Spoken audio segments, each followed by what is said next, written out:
트트트 톡톡 포인트. 남아프리카 공화국, 아름다운 자연과 다채로운 문화를 자랑하는 나라. 그러나 이곳에는 심각한 범죄 문제와 사회적 불평등이 공존하고 있습니다. 오늘 우리는 남아프리카 공화국의 범죄, 사설 경비 산업 부정부패, 그리고 빈부격차에 대해 알아보겠습니다. 남아공을 이해하기 위해 가장 먼저 알아봐야 할 것은 바로 아파르테이트입니다. 아파르테이트는 1948년부터 1994년까지 남아프리카 공화국에서 시행된 인종차별 정책입니다. 소수의 백인이 정치적, 경제적 권력을 독점하며 비백인 다수 민족을 철저히 분리하고 차별했습니다. 넬슨 만델라와 같은 많은 반아파르테이트 운동가들이 이 부당한 체제에 맞서 싸웠으며 결국 1994년 민주선거를 통해 아파르테이트는 종식되었습니다. 그러나 아파르테이트가 종식된 지 수십 년이 지난 지금도 그로 인한 경제적 불평등은 여전히 남아있습니다. 예를 들어 1982년에 발생한 반아파르테이트 운동가 4명의 납치 및 살해 사건이 아직도 해결되지 않은 채 재판이 2024년으로 연기되었습니다. 이는 과거의 상처가 아직도 치유되지 않았음을 보여줍니다. 남아공의 살인 사건 통계는 충격적입니다. 2023년 총 27,272건의 살인 사건이 보고되었으며 이는 인구 10만 명당 약 44건의 살인 사건을 의미합니다. 하루 평균 75건의 사건이 일어난다는 말입니다.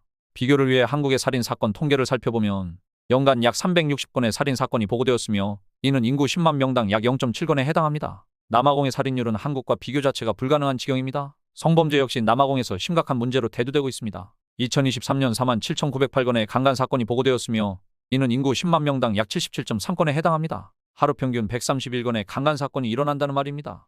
납치 사건도 급증하고 있습니다. 2024년 3분기 동안 납치 사건이 전년 대비 51.2% 증가했습니다. 연간 총 15,343건의 납치 사건이 보고되었습니다. 이는 인구 10만 명당 약 24.8건에 해당합니다. 주요 발생 지역으로는 가우텐과 콰줄루나탈이 있습니다. 완전 범죄의 천국입니다. 어느 유튜버도 남아공 여행을 하면서 하룻밤에만 2번의 택시 강도를 당하고 심각한 폭행을 당했습니다. 그러면 과연 경찰은 뭘 하는가? 남아공에서 경찰은 주로 교육을 받은 백인들이었습니다. 하지만 아파르테이트가 없어지면서 반강제적으로 백인 경찰들을 해고하고 그 자리에 교육이 제대로 안 된 흑인들로 채워넣었습니다. 결국 경찰은 부패하기 시작했고 치안 유지를 사설 보안 경비들에게 맡기는 지경까지 오고 말았습니다. 현재 남아공에는 약 15만 명의 경찰관이 있는 반면 2,700만 명 이상의 사설 경비 인력이 등록되어 있습니다. 이는 어느 나라에서도 볼 수 없는 수치이며 공권력까지 부패한 남아공의 현실을 보여주는 단편적인 예입니다. 사설 경비 회사들은 당연히 돈이 되는 부유한 백인 고객을 주로 대상으로 하며 가난한 흑인들은 비싼 비용 때문에 이러한 서비스를 이용하기 어렵습니다. 이러한 경향은 남아공의 사회적 불평등을 더욱 심화시키고 있습니다.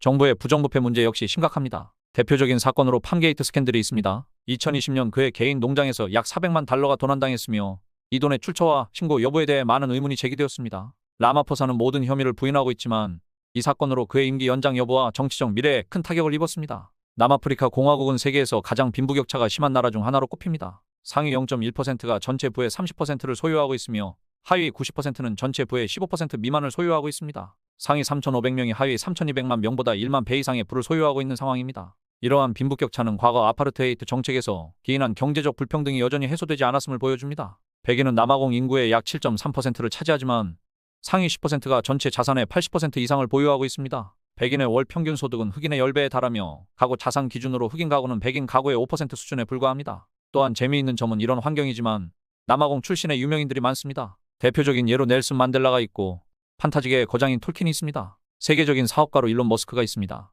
오늘의 내용은 어떠셨나요? 앞으로 알고 싶은 내용이나 여러 의견들을 댓글로 남겨주세요.